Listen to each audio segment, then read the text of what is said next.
all the films that a former Oscar-nominated director that I worked for told me were intelligent films. But intelligent films in and of themselves are not necessarily entertaining, but I think we can actually add that label. So we show entertaining, intelligent, independent, first-run and foreign language films, documentary films, and occasionally, of course, the Hollywood blockbusters. And who gets to pick? We have a program manager, Scott Hord, who works from his home because he needs his concentration. And we have a booking agent in New York who brings some clout to the ordering of the films, and his name is Jeffrey Jacobs. And then I myself meet with the program manager every week, and we discuss the schedule. You'd ask me what percentage of films we show one against another, and actually I don't have that statistic for you. But I can tell you this, that what we like to do is provide the kind of film title that our customers and members want to see.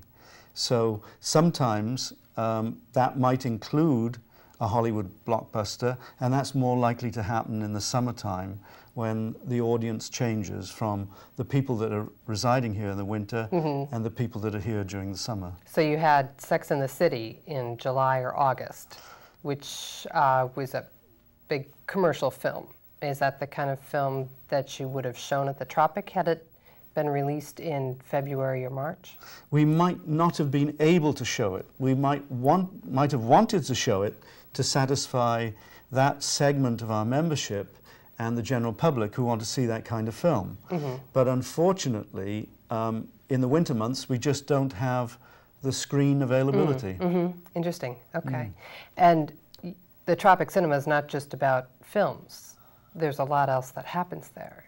You're quite right. It's not just about films. You know, we offer a kind of family atmosphere, if you will, a community atmosphere. So people come along, they can enjoy our beverages, you know, wine and beer, and the food. And they can take them into the theater with them, Absolutely, right? Absolutely. So people come along to enjoy those accessories that we offer to the film. And also they come along, as you just alluded to, they come along to see special events. And those special events, they could be filmed events, or they could be staged events. For instance, recently we had two world-renowned musicians from France, father and son team, playing jazz on the carpet stage. Yeah, I heard about them. And how was that? Well, it was absolutely jaw-droppingly fantastic. I mean, it was an incredible sound. These two grand pianos and a father and son team, and you can imagine how well synchronized they were, being of the same blood. It was a very exciting evening. And of course we do other things too that are more local in content, like the Robert Frost Society will be coming soon for their poetry readings. We have coming up in the future the Songwriters Festival. How interesting. Listen, I want to hear more about that, and we'll come back in just a couple of minutes.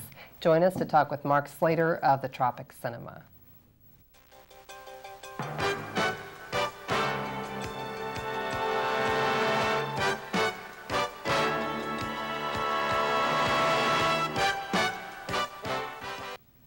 Thanks for coming back. I'm Margaret Mengi with the Keynoter TV show.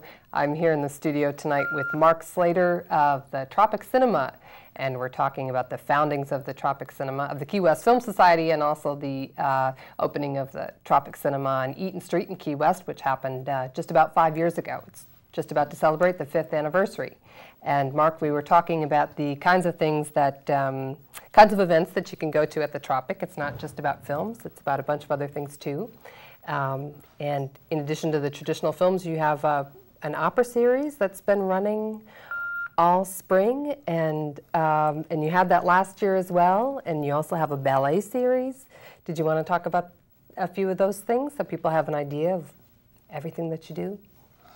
Yes, you're quite right, Margaret. We actually are trying our best to expand the film program beyond our feature films, showing opera, ballet, classic films, documentary films, of course, we've always shown, We do have special screenings as well. Like recently, we did show a Walt Disney film. It was also in partnership with Shake a Leg, an organization in Miami that's a charity encouraging children to engage themselves in water sports in spite of their disabilities.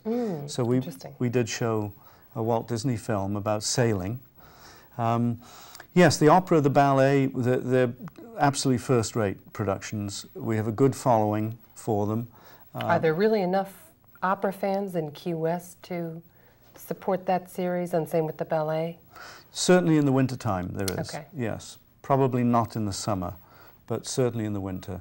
The Monday night classic film series is very popular too, and we're in the process of expanding that to Saturday. Oh, that's wonderful. Yeah. Saturday we actually show an opera or a ballet plus a classic film, which is coming soon, and we do show the Key West Picture Show every Saturday. And what is that? Well, the Key West Picture Show is a 40-minute documentary, award-winning documentary that was made here in Key West in the mid-70s by a local man, B.J. Martin. And it's a charming piece of Key West history and well worth seeing. We show that every Saturday, which is a tradition for the Key West Picture Show, because when B.J. Martin owned the cinema on Duval Street, he used to show it at his cinema every day. We show it every week. Exciting. And would you say that most people who've been in Key West for a lot of years have seen it at least once? Is it one of those films that, if you're a real Key Wester, you've seen it? I'd be guessing, but I hope they've seen it, and if they haven't, well, it's 12:45 every Saturday. Okay, good to know. And I think we wanted to take another step back and look at what it was like when you were first trying to get a building built, an actual theater on Eaton Street, so that you could have some place to show films on a regular basis.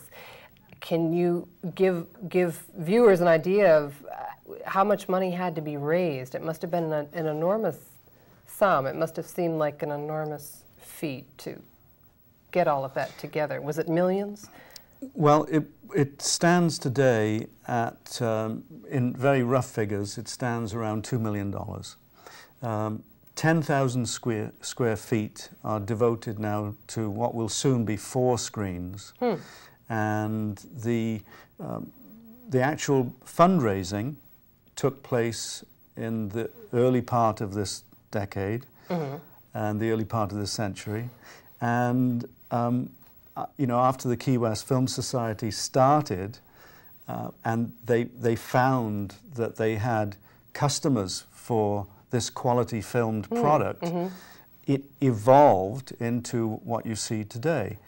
They made a determined effort, they being the board of directors, of which there are 10 on that board, who appear to work together, and I've observed them now for about the last 8 years. They seem to work together in a very friendly, amicable, and unified fashion. They're very agreeable, and out of that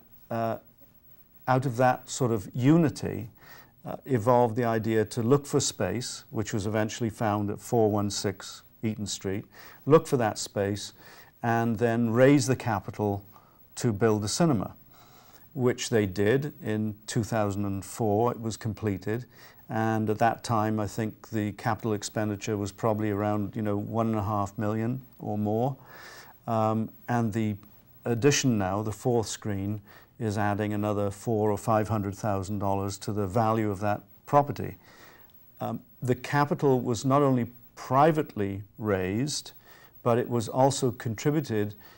Perhaps maybe 50% would be a little generous, but certainly nearly 50% of it would be provided by the Tourism Development Council.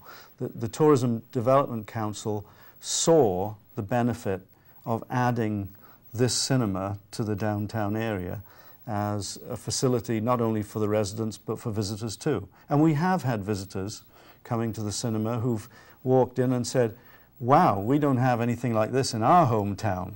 So we've sent them away very envious. And do you have some way of reaching out to people who are coming into town? Do you do any outreach with the hotels or anything so that people know that if it's a rainy day or rainy evening in particular, and they're stuck in the Keys with not a lot to do, there's the Tropic and great movies that they could go see. Yes, we do. We have some very close associations with some hotels, and we do actually offer them a guest amenity. The hotel actually makes a contribution to the operating costs of the cinema, and in return we allow their hotel guests to come and see the Key West Picture Show on Saturday free of charge. Oh, isn't that nice? And those hotels that subscribe to that guest amenity are in the downtown area, in the historic district. But it's available, it's a scheme that's available to all hotels and guest houses.